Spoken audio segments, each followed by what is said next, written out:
The Rochester courtroom crackled with tension as my stepmother rose her glare, cutting through me. I'm Elaine Pierce, 32, a journalist used to exposing lies, but this fight stung deeper. Her voice dripped venom. You don't deserve a single penny. You're just the kid we threw out. What right do you have? My father's cold stare and my half-brother's smirk backed her up. They were challenging my grandmother's will, claiming I'd twisted her mind to steal what was rightfully mine. Their words reopened scars from years ago, but I held my ground, fingers steady on the table. The room waited for me to falter. I didn't. I slid a sealed envelope to my lawyer, who handed it to the judge. She adjusted her glasses, broke the wax, and read my grandmother's words. The air grew still. My stepmother's confidence wavered.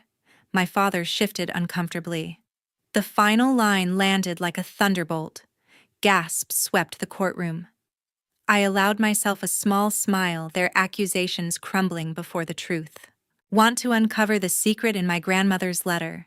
Hit subscribe, ring the bell, and stay tuned for the twists that silence them all. At 9, I stood on Grandma Lillian's porch, clutching a worn backpack. My world shattered. It was 2002, and my father had just driven me from our cramped apartment to this quiet Rochester street. His words still burned. We can't keep you anymore. Stepmother, holding my brother, barely looked at me. The baby, barely 2, was their focus now, their reason for pushing me out. I was a burden, a remnant of father's past they didn't want. The car door slammed, and they were gone, leaving me with nothing but the echo of rejection. Grandma Lillian opened her door, her arms wide, her eyes soft but fierce. She didn't ask questions or linger on my tears. Instead, she pulled me inside the warmth of her home, wrapping around me like a promise. That first night, she sat me at her kitchen table, flour dusting the air as she showed me how to knead dough for butter cookies. Her hands guided mine, steady and patient, shaping something solid from my chaos. This is ours now, she said, her voice a lifeline. Days turned into weeks, and Grandma Lillian became my anchor. In her garden, we tended roses, their petals bright against the Rochester chill. She taught me to prune carefully, to nurture life even when it seemed fragile. Every Sunday we baked, filling the house with the scent of butter and sugar. She'd hum old tunes, her laughter chasing away the sting of my father's dismissal. I learned to measure ingredients precisely, to trust my hands, to find pride in small things. Her stories of growing up in a world tougher than mine gave me strength. She never spoke of father or stepmother, but her silence said enough. They'd made their choice. School was hard at first. Kids whispered about the girl with no parents, but Grandma Lillian pushed me to hold my head high. She'd pack my lunch with those butter cookies, a quiet reminder of her belief in me. One day, I met Wendy, a girl with a sharp wit who didn't care about my story. She'd share her pencils and make me laugh, her friendship a bridge to a world beyond my pain. Through her, I started to see myself not as the kid left behind, but as someone who could build something new. Grandma Lillian's home was no mansion, but it was alive with her spirit. She'd sit with me at night, reading books about far-off places, her voice painting worlds I wanted to explore. She taught me to question, to dig for truth, planting the seeds of the journalist I'd become. Every rose we tended, every cookie we baked was a lesson in resilience. She never promised life would be fair, but she showed me it could be full. Her love wasn't loud, it was in the way she listened, the way she trusted me to grow. By the time I was a teenager, the ache of my father's rejection had dulled, replaced by a quiet strength. Grandma Lillian didn't just give me a home, she gave me a foundation. She'd look at me sometimes, her eyes gleaming, and say, "You're tougher than you know, Elaine." I believed her. Those years with her shaped me, carved out a space where I could stand tall no matter what came next.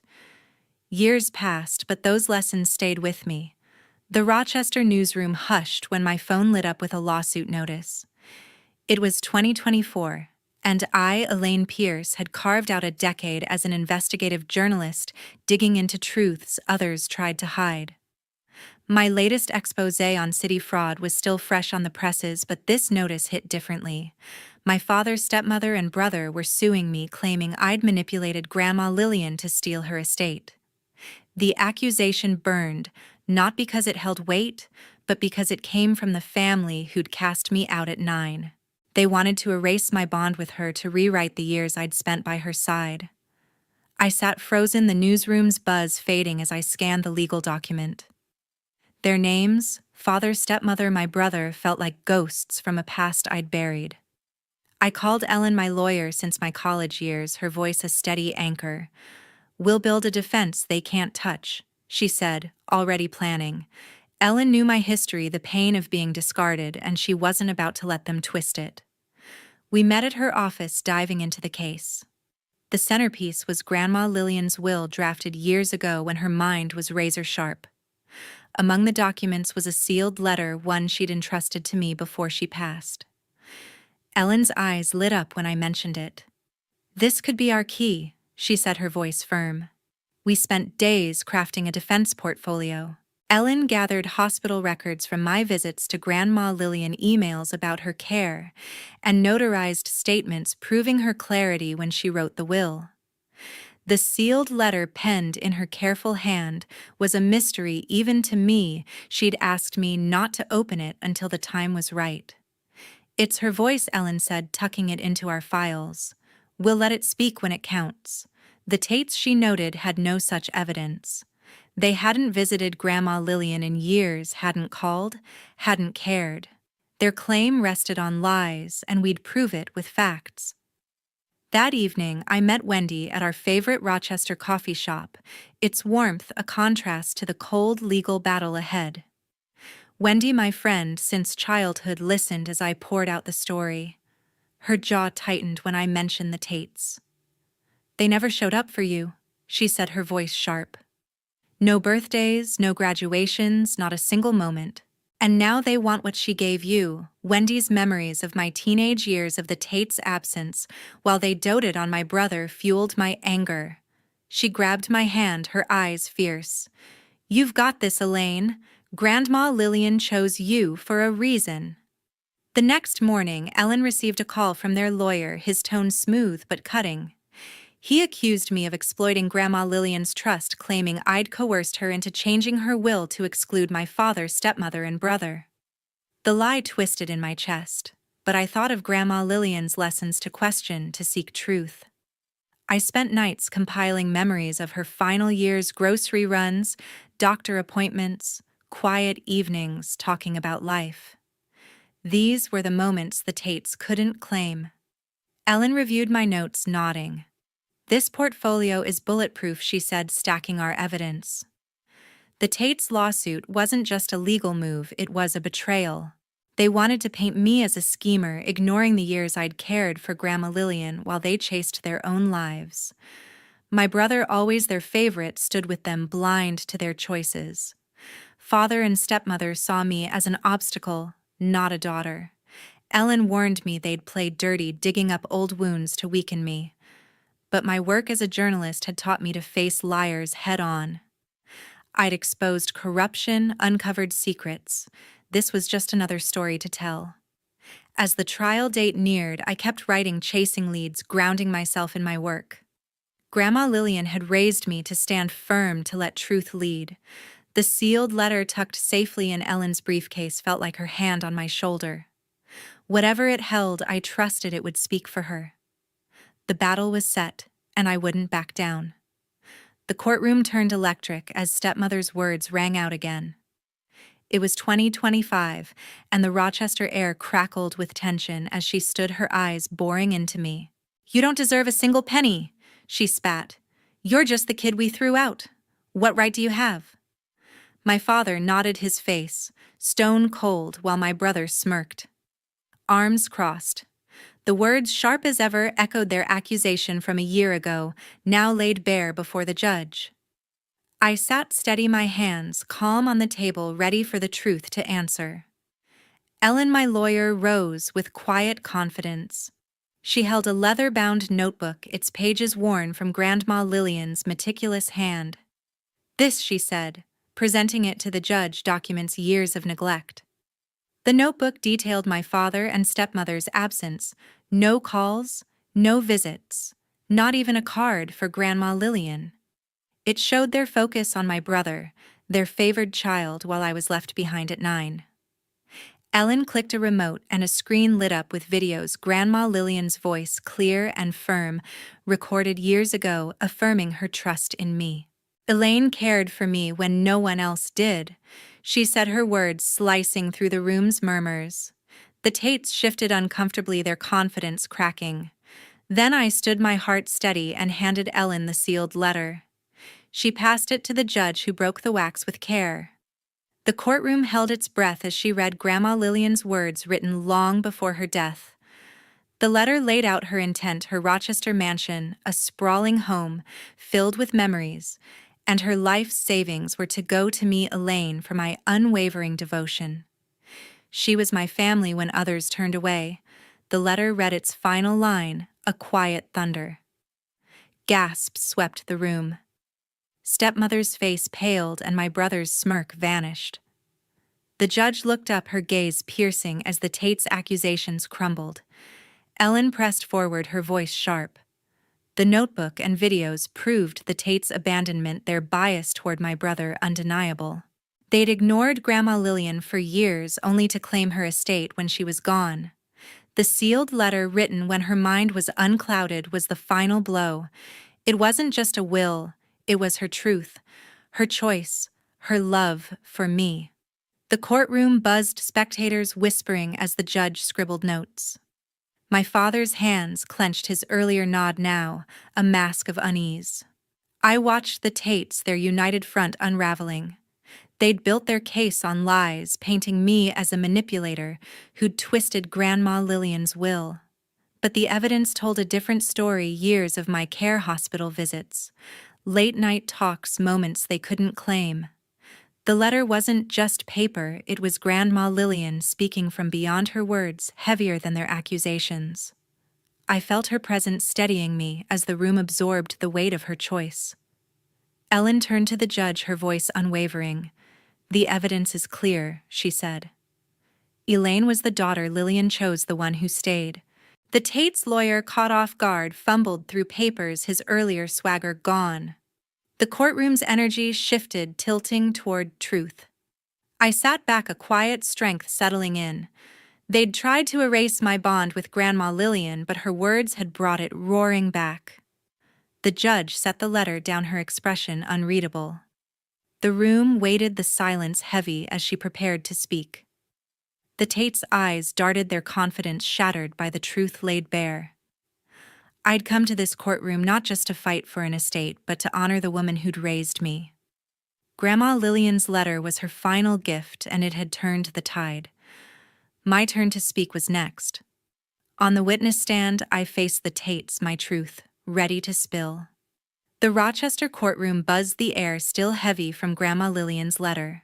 It was 2025, and I, Elaine Pierce, stood under the judge's steady gaze, my father's cold stare, stepmother's scowl, and my brother's smug grin piercing me. Ellen, my lawyer, nodded, her eyes urging me forward.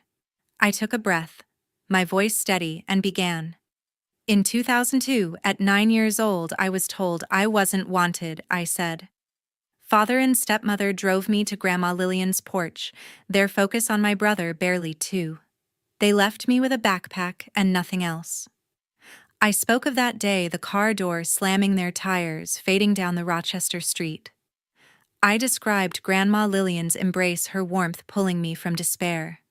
She taught me to bake butter cookies, I said, measuring flour with care, shaping dough to heal my hurt. I told of her garden where we tended roses, their soft petals a lesson in patience.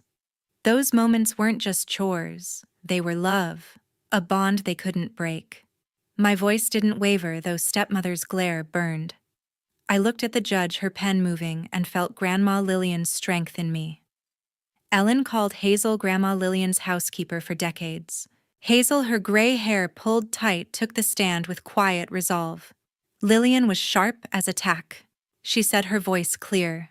She planned her will years ago, clear-headed, choosing Elaine because she stayed cared, loved her like a daughter. Hazel recounted my visits, my hands helping with chores, my laughter filling Lillian's home. The Tates never saw them. She added, her eyes flicking to my father. Not once in 10 years. The courtroom stirred, whispers rippling as stepmother shifted her scowl, faltering. Next came Dr. Stone, Grandma Lillian's physician. He adjusted his glasses, his tone calm but firm. I saw Lillian regularly until her final days, he said. Her mind was sound sharp, decisive. She spoke often of Elaine, her pride in her trust. He presented medical records pages showing Lillian's clarity when she drafted her will. She chose Elaine deliberately, he said, because Elaine was there always while others weren't. My brother's grin faded, his hands fidgeting. The judge's eyes narrowed, her notes piling up. Ellen stepped forward, her voice cutting through the room. Elaine's testimony, supported by Hazel and Dr. Stone, shows a truth the Tates can't deny, she said. Lillian chose her heir with full intent, backed by years of love and evidence. The Tates' lawyer scrambled, his objections weak. His papers a mess. The notebook and videos from the day before weighed heavy.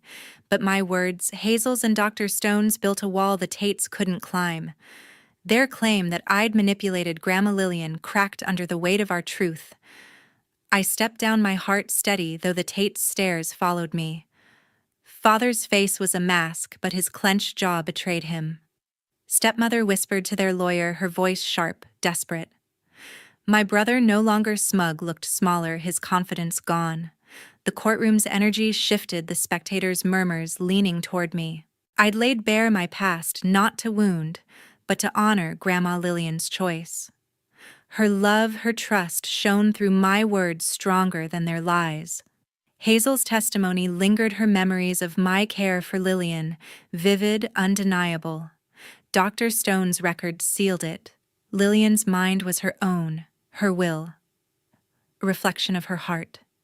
The Tates had built their case on accusations, but we'd countered with facts, with love, with truth. Ellen caught my eye, a faint smile on her lips. We'd struck a blow, and the Tates' case was unraveling. The judge called a recess, her gavel sharp. I sat beside Ellen, the weight of my testimony settling. The Tates huddled with their lawyer, their voices low, urgent. They'd come to this courtroom to take what wasn't theirs, but the truth was closing in. Their case was crumbling, but more was coming. The surprise witness took the stand, but the truth turned against them. It was 2025, and the Rochester courtroom pulsed with anticipation, the air thick from my testimony and the weight of Grandma Lillian's letter. The Tates' lawyer, his face smug, called my cousin to the stand, expecting to bolster their claim that I'd manipulated her estate. I braced myself, Ellen's hand steady on my shoulder. My cousin, a man I hadn't seen in years, walked forward, his expression unreadable. The judge watched closely, her pen poised. Their lawyer began, his voice slick. Did Elaine influence Lillian's decisions, he asked, expecting a damning answer. My cousin leaned forward, his voice low but clear. No, he said. The Tates, my uncle, his wife, their son, ignored Elaine after kicking her out at 9. They came to Lillian years ago asking for money, pressuring her for loans they never repaid. The courtroom gasped, murmurs rising like a wave. Stepmother's eyes widened, her hands gripping the table. My brother's face flushed, his earlier confidence gone. My cousin continued, his words deliberate. Lillian told me herself she chose Elaine because she stayed, cared, loved her when the Tates didn't. They only showed up when they needed something. He recounted a visit in 2010 when father demanded funds for a business venture, dismissing Lillian's concerns. She was hurt, he said, but they didn't care. Elaine was the one at her side always. The judge's gaze sharpened, her notes steady. Ellen squeezed my hand, a silent victory. The Tates' lawyer faltered, his question stumbling. You're mistaken, he pressed, but my cousin held firm. I saw it, he said. Lillian was clear-headed, deliberate. Her will was her choice, not Elaine's doing. The room buzzed, spectators whispering as the Tates' case unraveled. Father's jaw tightened, his cold stare cracking. Stepmother whispered frantically to their lawyer, her voice sharp.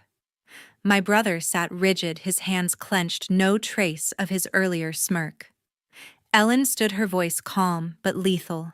This testimony confirms what we've shown, she said. The Tates abandoned Elaine and neglected Lillian only to demand her estate. She gestured to the notebook videos and letter from earlier, now reinforced by my cousin's words. The judge nodded, her expression stern. The Tates' lawyer slumped, his objections weak, his strategy in tatters. The judge raised her gavel, her voice cutting through the tension. The evidence is overwhelming, she said. The Tates' claims of manipulation lack merit. Lillian's will stands and their lawsuit is dismissed. A murmur swept the room, but she wasn't done. For their frivolous suit, the Tates will pay $50,000 in court fees. The gavel fell sharp and final. Stepmother gasped, her face pale. Father stared ahead, motionless. My brother's head dropped, defeated. The courtroom emptied, but the news spread fast. By evening, Rochester's local papers ran headlines, families' greed exposed in court. Social media buzzed, neighbors and strangers alike condemning the Tates. They abandoned a child and still wanted her inheritance. One post read, shared hundreds of times. A local cafe owner who'd known Grandma Lillian called them shameless in an interview. Another resident, a retired teacher, wrote a letter to the editor praising Lillian's choice and decrying the Tates' selfishness. The community's voice was clear, justice had been served. I left the courthouse with Ellen, the weight of years lifting. The Tates' defeat wasn't just legal, it was moral. They'd tried to rewrite my bond with Grandma Lillian to claim what they'd never earned. But the truth carried by my cousin's words, Lillian's letter, and our evidence had prevailed. I felt her presence, her strength in every step I took. Their defeat was final, but the fallout was just beginning. My phone buzzed relentlessly with hate as stepmother launched her social media attack. After the trial, the Tates didn't retreat quietly. Father, stepmother, and my brother unleashed a campaign to smear my name, their words sharp and venomous. Stepmother's posts called me greedy, a thief, who'd stolen Grandma Lillian's legacy. Elaine Pierce is ungrateful, she wrote, her words flooding online platforms, each post a dagger aimed at my heart. I scrolled through the venom, my hands steady, refusing to let their lies take root. My brother took it further. His articles posted on public forums painted me as a schemer who'd manipulated Grandma Lillian for her wealth. She never cared for her. He claimed, his words dripping with scorn. She only wanted the money. Each post twisted our past, ignoring the years I'd spent at Lillian's side, the love that bound us. Father echoed their claims, sharing my brother's words with his own bitter comments. Their followers, strangers who didn't know me, piled on their messages, a chorus of hate. My phone lit up with notifications, each one a reminder of their desperation. But Rochester stood with me. Wendy, my friend since childhood, was the first to fight back. She posted a photo of us at Grandma Lillian's, my hands dusted with flour from baking her garden blooming behind us. This is the Elaine I know, she wrote, the one who loved Lillian, who stayed when others walked away. Her words spread, shared by neighbors who'd seen me at Lillian's side, who knew the truth of my care.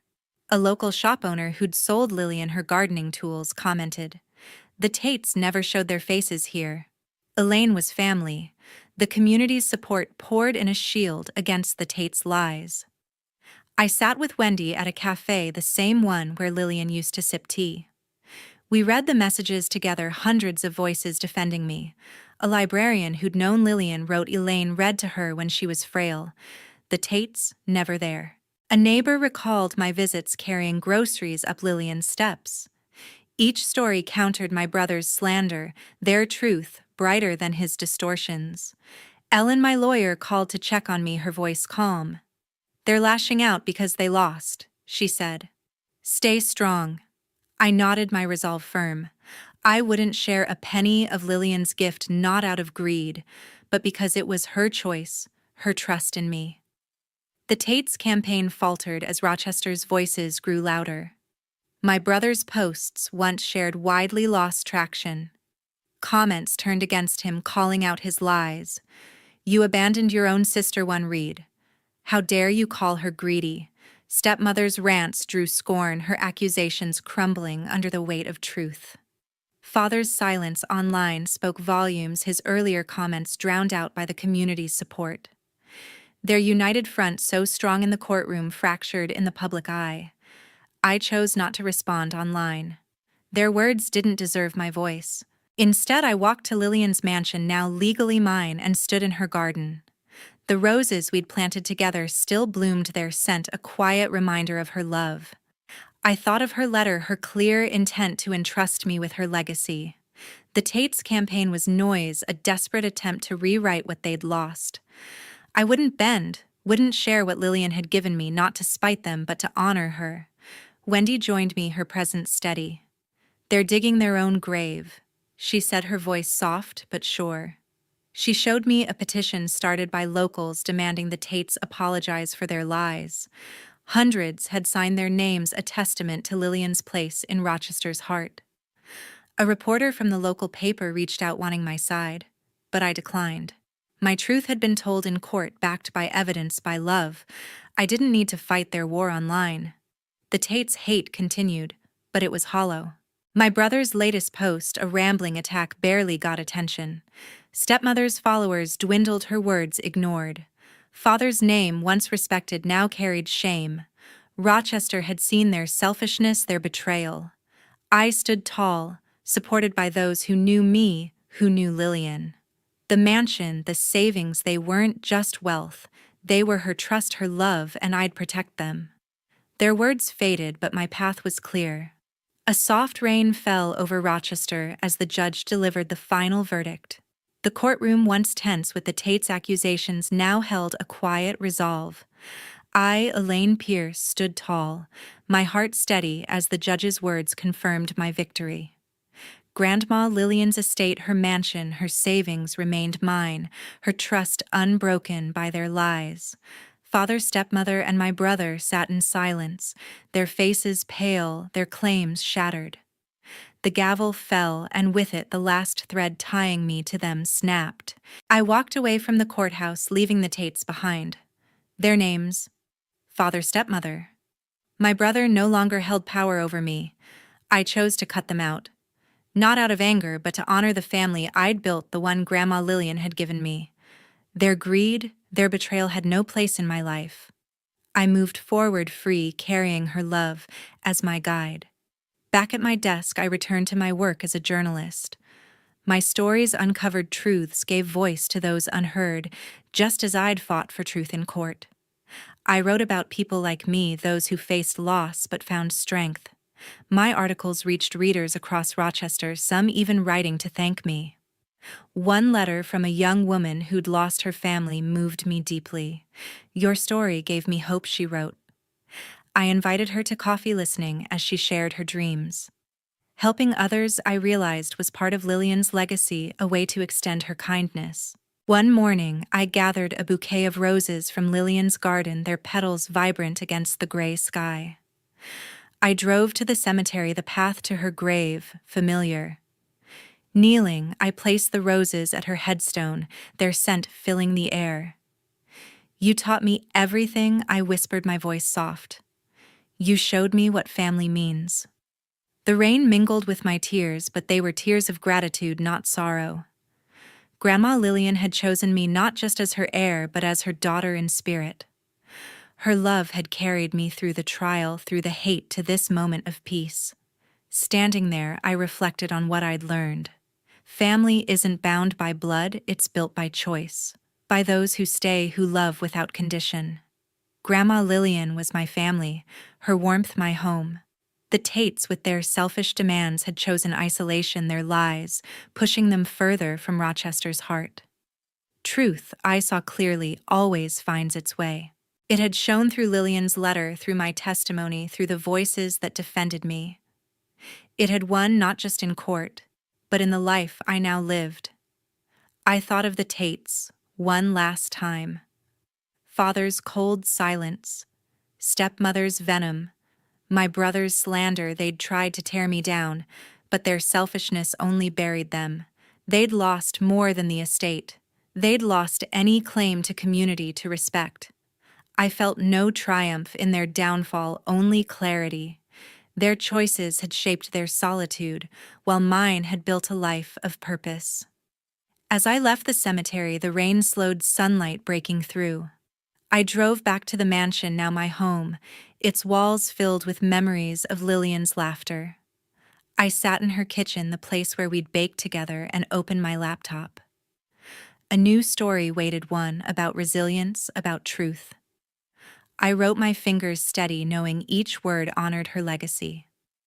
Rochester embraced me, its people, my chosen family. I mentored young writers, shared Lillian's kindness through small acts, donating books to the library, planting roses in community gardens. Each step felt like a promise kept away to carry her forward. The Tates' voices had faded, their lies forgotten. I stood firm, not just as Elaine Pierce, but as the woman Lillian had believed in.